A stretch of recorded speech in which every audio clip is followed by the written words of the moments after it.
നമസ്കാരം. മലയാളി വാർത്തയിലേക്ക് സ്വാഗതം. മുതിർന്ന മാധ്യമ പ്രവർത്തകനായ അനിൽ നമ്പ്യാരുടെ ഭാര്യയെ സോഷ്യൽ മീഡിയയിൽ അധിക്ഷേപിച്ച സംഭവത്തിൽ അർജുൻ നായങ്കിക്കെതിരെ പുതിയ കേസെടുക്കാൻ പോലീസ് ഒരുങ്ങുന്നു എന്നുള്ള റിപ്പോർട്ടാണ് പുറത്തുവരുന്നത്. ആഭ്യന്തരമന്ത്രി രമേശ് ചെന്നിത്തലയെയും പോലീസിനെയും വെല്ലുവിളിച്ച കേസിന് പിന്നാലെയാണ് പുതിയ നിയമ നടപടി. വ്യക്തിഹത്യയും സൈബർ അധിക്ഷേപവും മുൻനിർത്തി ശക്തമായ വകുപ്പുകൾ ചുമത്തിയാവും പുതിയ കേസ് രജിസ്റ്റർ ചെയ്യുക. അനിൽ നമ്പ്യാർ സോഷ്യൽ മീഡിയയിൽ പങ്കുവച്ച ഫേസ്ബുക്ക് പോസ്റ്റിന് പിന്നാലെയാണ് ആയങ്കിയും കൂട്ടാളികളും അധിക്ഷേപകരമായ കമന്റുകളുമായി രംഗത്തെത്തിയത്. തൃശൂരിലെ ഒളിവ് ജീവിതവുമായി ബന്ധപ്പെട്ടാണ് അനിൽ നമ്പ്യാർ പോസ്റ്റ് ചെയ്ത കുറിപ്പ് ആയങ്കിയെ ചൊടിപ്പിച്ചത്.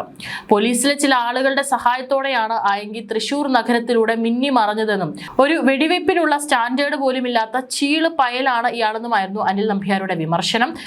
2-3 മറ്റു വാക്യങ്ങൾ കൂടി അദ്ദേഹം പറഞ്ഞിട്ടുണ്ട് സോഷ്യൽ മീഡിയ പോസ്റ്റിലൂടെ. തൃശൂർ സിറ്റിയിലെ സുഖചികിത്സാ കേന്ദ്രത്തിൽ എത്തുന്നതിന് മുമ്പ് കൂർക്കഞ്ചേരിയിലെ മയ്യഴിക്കാരി സെറ്റപ്പിനെ കാണാൻ ആയങ്കി എത്തിയെന്നും ഇയാൾക്ക് കവചം തീർത്തത് കാടക്കോഴിയാണെന്നും നമ്പ്യാർ പോസ്റ്റിൽ പരിഹസിച്ചിരുന്നു. പോലീസിലെ പിണറായി ബാധ ഒഴിയാത്ത കാക്കിയിലെ ചുവപ്പന്മാരെ തിരിച്ചറിയണമെന്നും അദ്ദേഹം കുറിച്ചിരുന്നു. ഇതിന് പിന്നാലെയാണ് അനിൽ നമ്പ്യാരുടെ ഭാര്യയെ ലക്ഷ്യമിട്ട് അർജുൻ ആയങ്കി വളരെ കടുത്ത ചില വിമർശനങ്ങൾ നടത്തിയത്. പിന്നാലെ തന്നെ ഈ പോസ്റ്റിന് താഴെയും കമന്റുകളിലും വളരെ മോശമായ രീതിയിലാണ് അദ്ദേഹത്തിന്റെ ഭാര്യയ്ക്കെതിരെ കമന്റുകളുമായിട്ട് പലരും രംഗത്തെത്തിയത്. ഏതായാലും അതിന് പിന്നാലെ തന്നെ ഇന്നലെ അർദ്ധരാത്രിയോടുകൂടി അർജുൻ ആയങ്കി അറസ്റ്റ് ചെയ്തിട്ടുണ്ട്. ഇന്നും അനിൽ നമ്പ്യാർ ഒരു പോസ്റ്റ് പങ്കുവച്ചിട്ടുണ്ട്. അർജുൻ ആയങ്കി പോലീസ് സ്റ്റേഷനിൽ ഇരിക്കുന്ന 2 ഫോട്ടോസ് എടുത്തുകൊണ്ടാണ് അതിന് താഴെയാണ് ഒരു കുറിപ്പ് പങ്കുവച്ചിരിക്കുന്നത്. സംസ്ഥാനത്ത് ആയങ്കി ഫാൻസ് വക 2 ദിവസത്തെ ദുഃഖാചരണം. പിന്നെ അദ്ദേഹം ഒരു വാചകം പറഞ്ഞിട്ടുണ്ട്. മാത്രമല്ല എങ്ങനെ സഹിക്കും ആയങ്കി എന്നാണ് പോസ്റ്റ് അവസാനിക്കുന്നത്. വെറുതെ 3 വരികളിലാണ് ആ പോസ്റ്റ് പങ്കുവച്ചിരിക്കുന്നത്. ഏതായാലും തുടർച്ചയായ കുറ്റകൃത്യങ്ങളും സോഷ്യൽ മീഡിയ വഴിയുള്ള ഭീഷണികളും കണക്കിലെടുത്ത് അർജുൻ ആയങ്കിക്കെതിരെ കാപ്പ ചുമത്താനാണ് പോലീസിന്റെ നീക്കം. 1-ലധികം ക്രിമിനൽ കേസുകളിൽ പ്രതിയായ ഇയാൾ പൊതുസമൂഹത്തിന് ഭീഷണിയാണെന്ന സിറ്റി പോലീസ് കമ്മീഷണറുടെ റിപ്പോർട്ടിന്റെ അടിസ്ഥാനത്തിൽ കളക്ടറാണ് ഉത്തരവിറക്കേണ്ടത്. കാപ്പ പ്രകാരം കരുതൽ തടങ്കലിൽ പാർപ്പിച്ചാൽ ആയങ്കിക്ക് അടുത്തൊന്നും ജാമ്യത്തിലിറങ്ങി പുറത്തു നടക്കാൻ കഴിയില്ല. കുറഞ്ഞത് 6 മാസത്തേക്ക് യാതൊരുവിധ ജാമ്യവുമില്ലാതെ ജയിലിൽ തുടരേണ്ടി വരും. ഇതോടെ ഒളിവിലിരുന്ന് പോലീസിനെ വെല്ലുവിളിക്കുകയും തുടർച്ചയായി ക്രമസമാധാന നില തകർക്കുകയും ചെയ്യുന്ന ആയങ്കിയുടെ അംഗം പൂർണ്ണമായി കുറച്ചു കാലത്തേക്ക് അവസാനിക്കും.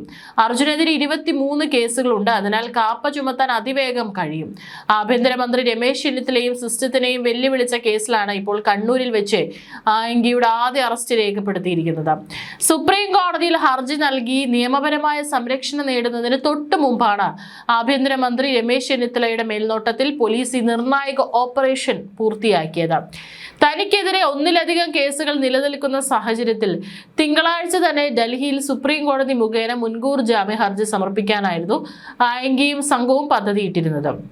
ഇതിന്റെ ഭാഗമായി നിയമപരമായ രേഖകൾ സജ്ജമാക്കാനും ഹർജിയുടെ കാര്യങ്ങൾ ഏകോപിപ്പിക്കാനുമാണ് ഇയാൾ കണ്ണൂരിലെ പ്രമുഖ വനിതാ അഭിഭാഷകയുടെ അപ്പാർട്ട്മെന്റിൽ എത്തിയത്. എന്നാൽ ഈ തന്ത്രപരമായ നീക്കം ചോർത്തിയെടുത്ത പോലീസ് സംഘം മിന്നൽ പരിശോധനയിലൂടെ പ്രതിയുടെ കണക്കുകൂട്ടലുകൾ തെറ്റിക്കുകയായിരുന്നു. ആയങ്കിയുടെ അടുത്ത സുഹൃത്താണ് വനിതാ അഭിഭാഷക. പിടിക്കാമെങ്കിൽ എന്നെ പിടിച്ചോളൂ എന്ന് വ്യാഴാഴ്ച സോഷ്യൽ മീഡിയയിലൂടെ പോലീസിനോട് വീരവാദം മുഴക്കിയ ആയങ്കിക്ക് ഇനി എന്താണ് വരാൻ പോകുന്നതെന്ന് നോക്കിക്കോളൂ എന്ന് രമേശ് ചെന്നിത്തലയുടെ മുന്നറിയിപ്പിന് പിന്നാലെയാണ് വിലങ്ങ് വീണത്. അർജുൻ ആയങ്കി ഒളിവിൽ കഴിഞ്ഞത് തളിപ്പറമ്പിലെ ലോഡ്ജിലായെന്നായിരുന്നു ആദ്യ വിവരം. പോലീസ് ഇവിടെ എത്തുമെന്ന് ഉറപ്പായതോടെ ഓട്ടോയിൽ പയ്യന്നൂരിലേക്ക് കടന്നു. ഓട്ടോ ഡ്രൈവറുടെ ഫോണിൽ നിന്ന് സുഹൃത്തിനെ വിളിച്ച് കാറുമായി വിളിച്ചു വരുത്തി. ഈ കാറിലാണ് പിന്നീട് കണ്ണൂരിൽ സുഹൃത്തായ അഭിഭാഷകയെ കാണാനെത്തിയത്. ഇതിനിടെ സംശയം തോന്നിയ ഓട്ടോ ഡ്രൈവർ കണ്ണൂർ പോലീസിനെ വിവരം അറിയിക്കുകയായിരുന്നു. CCTV ദൃശ്യങ്ങൾ പരിശോധിച്ചു വന്നത് അർജുൻ ആയങ്കിയാണെന്ന് ഉറപ്പിച്ച പോലീസ് അഭിഭാഷകയുടെ അപ്പാർട്ട്മെന്റിലെത്തി ഇയാളെ പിടികൂടുകയായിരുന്നു. അർജുൻ ആയങ്കിയെ ഒളിവിൽ കഴിയാൻ സഹായിച്ചത് ആരെല്ലാമാണെന്നും ഇയാൾ എവിടെയെല്ലാം ഒളിവിൽ കഴിഞ്ഞെന്നും പോലീസ് വിശദമായി പരിശോധിച്ചു വരികയാണ്. അർജുൻ ആയങ്കി ഉൾപ്പെടെയുള്ള ക്രിമിനൽ കൊട്ടേഷൻ സംഘങ്ങളെ തള്ളി CPM സംസ്ഥാന നേതൃത്വവും രംഗത്ത് വന്നിട്ടുണ്ട്. അർജുൻ ആയങ്കിയെ ന്യായീകരിക്കേണ്ട യാതൊരു ആവശ്യവും തനിക്കോ പാർട്ടിക്കോ ഇല്ലെന്നും ഇയാൾക്കെതിരെ നിയമപരമായ നടപടികൾ സ്വീകരിക്കുന്നതിൽ തടസ്സങ്ങളില്ലെന്നാണ് പ്രതിപക്ഷ നേതാവ് പിണറായി വിജയൻ പറഞ്ഞത്. കഴിഞ്ഞ ദിവസം നടത്തിയ വാർത്താ സമ്മേളനത്തിലാണ് പിണറായി വിജയൻ ഇക്കാര്യം അർത്ഥശങ്കയ്ക്കിടയില്ലാത്ത വിധം വ്യക്തമാക്കിയത്. പിന്നാലെ അർജുൻ ആയങ്കി വളർന്നു വന്ന പാർട്ടി CPM അല്ലെന്ന് MV ജയരാജനും ആവർത്തിച്ചു. ഇയാൾക്കെതിരെ ശക്തമായ നടപടി സ്വീകരിക്കാൻ ആഭ്യന്തരമന്ത്രി തയ്യാറാകണമെന്നും അതിന് യാതൊരുവിധ തടസ്സങ്ങളും പാർട്ടിയുടെ ഭാഗത്തു നിന്നുണ്ടാകില്ലെന്നും അദ്ദേഹം പറഞ്ഞു. കൊട്ടേഷൻ സംഘങ്ങളെ പിന്തുണയ്ക്കുന്നവർ അവരും ആ സംഘത്തിലെ അംഗങ്ങളാണെന്ന് കരുതേണ്ടി വരുമെന്നും ജയരാജൻ മുന്നറിയിപ്പ് നൽകി. സോഷ്യൽ മീഡിയയിൽ ഉടനീളമുള്ള ആശയ പ്രചാരണത്തിന് ക്രിമിനൽ കൊട്ടേഷൻ സംഘങ്ങളുടെ യാതൊരുവിധ പിന്തുണയും CPM-നോ ഇടതുപക്ഷത്തിനോ ആവശ്യമില്ലെന്ന് നേതൃത്വം വ്യക്തമാക്കി. കൊട്ടേഷൻ സംഘങ്ങൾക്ക് പ്രത്യേക രാഷ്ട്രീയമോ പാർട്ടിയോ ഇല്ലെന്നും കൊട്ടേഷൻ എന്നത് മാത്രമാണ് അവരുടെ പാർട്ടിയെന്നും MV ജയരാജൻ കൂട്ടിച്ചേർത്തു. അർജുൻ ആയങ്കിയുമായി ബന്ധമുണ്ടെന്ന് വരുന്നത് CPM-ന് ക്ഷീണമാകുമെന്ന് തിരിച്ചറിഞ്ഞതിനെ തുടർന്നാണ് പരസ്യമായി തള്ളിപ്പറയുന്നതിലേക്ക് നേതൃത്വം എത്തിയത്.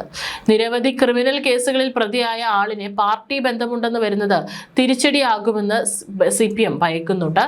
ഏതായാലും കൃത്യതയാർന്ന ഒരു തരത്തിലും പോലീസിൽ നിന്ന് ആ രഹസ്യ വിവരം ചോർന്നു പോകാതെ കൃത്യതയാർന്ന ഒരു സർജിക്കൽ സ്ട്രൈക്കിലൂടെ തന്നെയാണ് അർജുൻ ആയങ്കിയെ പോലീസ് ഇന്നലെ അർദ്ധരാത്രിയോട് കൂടിയിട്ട് അറസ്റ്റ് ചെയ്തിരിക്കുന്നത്. ഇനി ഒരു സോഷ്യൽ മീഡിയ പോസ്റ്റിലൂടെ കേരള പോലീസിനെയോ അല്ലെങ്കിൽ കേരളത്തിലെ മന്ത്രിമാരെയോ വെല്ലുവിളിക്കുന്ന തരത്തിലുള്ള ഒരു പോസ്റ്റ് ഉണ്ടാകരുത് എന്നുള്ളതിൻ്റെ കൃത്യമായ നിർദ്ദേശം പോലീസിന് ലഭിച്ചിട്ടുണ്ട്. അതിൻ്റെ അടിസ്ഥാനത്തിലാണ് വളരെ രഹസ്യാത്മകമായിട്ടുള്ള നീക്കത്തിലൂടെ അർജുൻ ആയങ്കിയെ കണ്ണൂരിലെ ഒരു വനിതാ അഭിഭാഷകയുടെ ഫ്ലാറ്റിൽ നിന്ന് പോലീസ് ഇപ്പോൾ അറസ്റ്റ് ചെയ്ത് നീക്കിയിരിക്കുന്നത്.